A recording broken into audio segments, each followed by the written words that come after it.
Okay. Now I want to dial it back to the very beginning. You got your first ship on the moon. What do you hmm build first? Oh, so that's layered into the mission plan too. You got to get the power going first. Okay. If you don't have power, you got nothing. Right. Okay. When does the landing pad get built? It's a frontier. Okay. There I was a hope bunch it. of things Oh, that I got taken out of the plan, including the okay. gateway. Just too expensive, too much for logistics, go direct to surface. Also, land that thing on the surface without a pad. You can use landscape and take advantage of elevation and natural cover for a time hmm period. Yeah. Then you build the berms. I I asked because lately tall, skinny ships are having trouble landing on the moon as opposed to hmm short, squat, fat ones. Yeah, And the so landers. you want to use Starship, and that's what Starship is being built for. But right now, I have concerns over its landing leg structure, and can it handle an uneven surface, Yeah, there are successfully? outliers with Starship, and I put that into the assumption profile as Okay. well. One of the biggest ones being the refueling factor, but the Mm-hmm. landing itself has to be proven out. So the question is, do you just pay for the research and development and assume it's going to blow up? You have to build it into your risk calculation and your contingency, which hmm I have Good.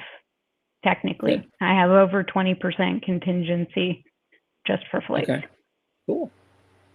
And it's still cheaper, mind you, than some of the, I would say, more ridiculous things that we have built on Earth. hmm And you're Oh yeah. literally unlocking an entire new economy by doing it. So to Right. me, it's worth the money. hmm You've got a price tag of $4 to $5 billion. Mm-hmm.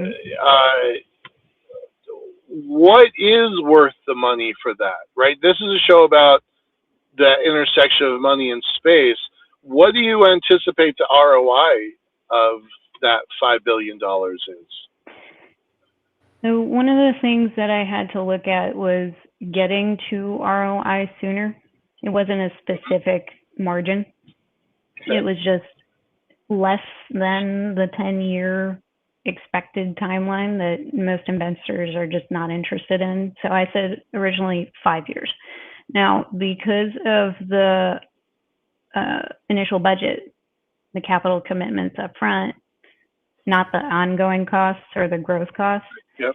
Yep. you're looking at recouping that initial money within 2 to 5 years, depending on how quickly you can stabilize ISRU, hmm Okay.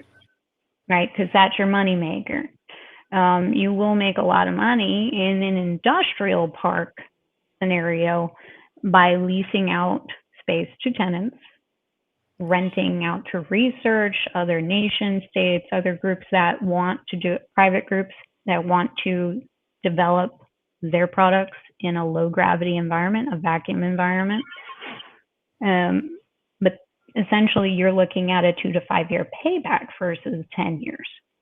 The hmm margins could be a variety of different levels because, quite honestly, if you're running it like a business, each one of those services has to be their own business unit. They have to stand on their own. They each have their own return on investment and they have their own investor groups. So Yeah. this is how we structure developments for mega infrastructure projects today. I'm not doing anything different. We do have to Right. solve for some problems around the things we take for granted, like oxygen and water, Right. radiation, which translates into contingency planning and insurance and making sure you take care of the people that come back and may or may not develop issues later, like your veterans. So there's a number of Right. different things, but that all filters into your business model, your risk management, and your contingency planning. Yeah.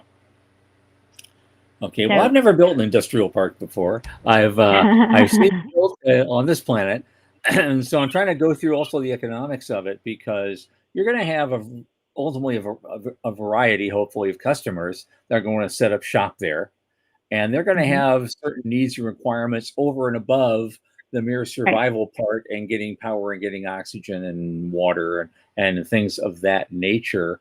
And so how Raw do service you models. so what's your not your plan, your proposal, but what's your strategy for helping new customers get accustomed to their space and being able to customize their environment for their particular industrial needs? Yeah. Version 1.0 is you use what you have, right? Because Mhm. they're going to be learning just as much in that environment before they spec out the way they want it to look. Now, when you get into a phase 2, phase 3, phase 4 type of development situation, then you can start doing tenant custom finish out, is what we would call it, tenant Mhm. improvements.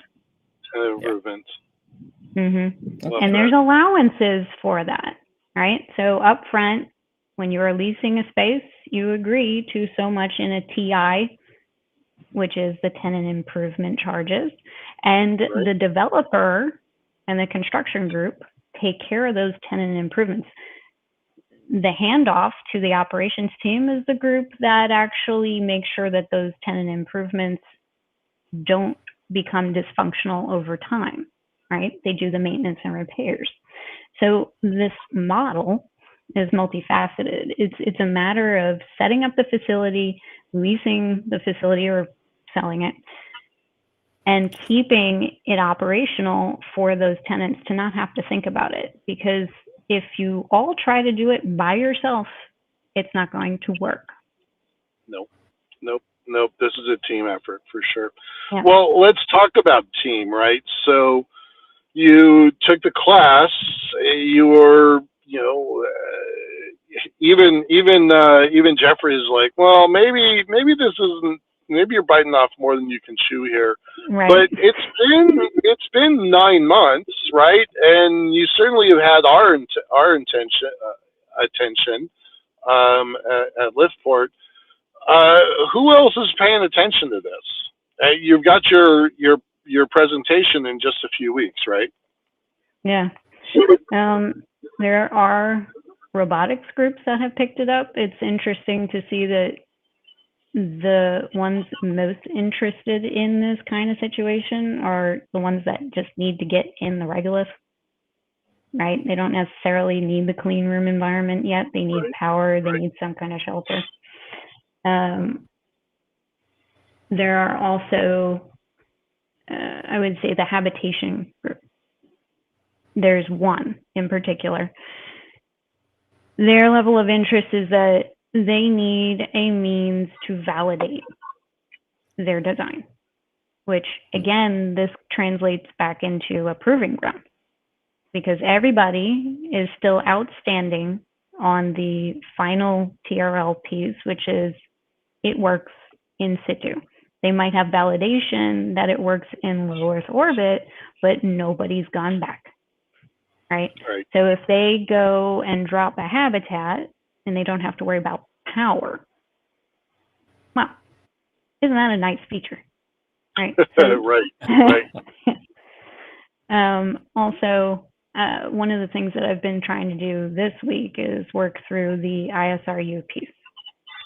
So the goal is to get a group that either becomes a founding partner for ISRU to plug that hole, or just say, okay, from a procurement perspective, what's available and what would you need to get this on the surface in a timely manner? Because, yeah, they're interested, but funding right now entirely comes from the U.S. government. So I have to solve some of those problems from the private side, in addition to setting up the entity structures and the groundwork on the legal side. Is it just you still, or are you starting to put together a team? I am still looking for a co-founder. But yes, I have a couple of people who are from construction, but nobody from aerospace yet. Okay. Okay. All right. I mean, I think that's. I think it's pretty interesting. You know, I'll tell folks. We saw your documents maybe January or February, and there were a lot of light bulbs. There were a lot of conversations internally before we called you, and yeah, no, there was a lot of conversations before we called you, and the more I look at this, the more intrigued I become. So yeah. And, oh, by the way, here's Dallas again. He does know a lot about that topic. So, yes, I will reach out. worth reaching out. That's Worth fantastic. reaching out on that.